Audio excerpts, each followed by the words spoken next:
Welcome to livingpianos.com.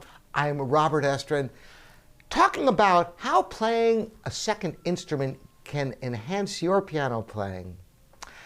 You know, I grew up starting the piano with my father, Morton Estrin, such a great teacher, when I was like 7.5 years old. Shortly after, our school offered band and orchestra and chorus, and I joined all of them in the 4th grade. I played in all of them on the French horn. So I had the benefit of playing 2 instruments, and I can't even imagine what it's like to only play 1 instrument. And I can tell you from my personal experience the profound effect it's had upon me from the very beginning years.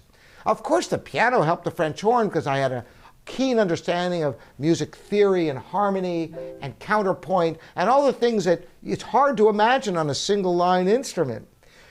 But what about the horn and the effect that has had on my piano playing? You know, on the piano, having a sense of a musical line, of a singing line that you're trying to evoke in your playing, once you play a wind instrument, it's an aha moment for you. Just singing can help you with that. Now, what else is there? Aside from being able to understand an instrument that is not a percussion instrument, with all the notes fading out, where you can get a true legato and true slurs and all of that. You know, when you play an orchestral instrument or play in the band, you're playing with other instruments almost all the time. Whereas in the piano, many of you probably play by yourself predominantly. And you don't get that enriching experience of playing with other musicians.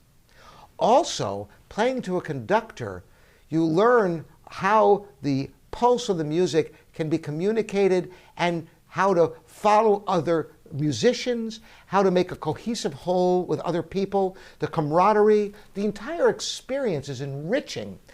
And it might encourage you then to play chamber music or accompany on the piano with other instruments. So there's so many benefits to playing other instruments, and each other instrument brings a different level and depth of understanding of music to what you're able to achieve on the piano. So if you play another instrument or if you sing, consider this a real bonus to your piano playing. And I'm sure you find the reverse is true, to be able to conceptualize the keyboard, to have an understanding of intervals and chords that the piano brings, which is why the piano is required of all music majors in colleges, universities, and music conservatories. How many of you play second instruments, and what is it like for you? Leave it in the comments here at livingpianos.com. Thanks again for joining me, Robert Estrin.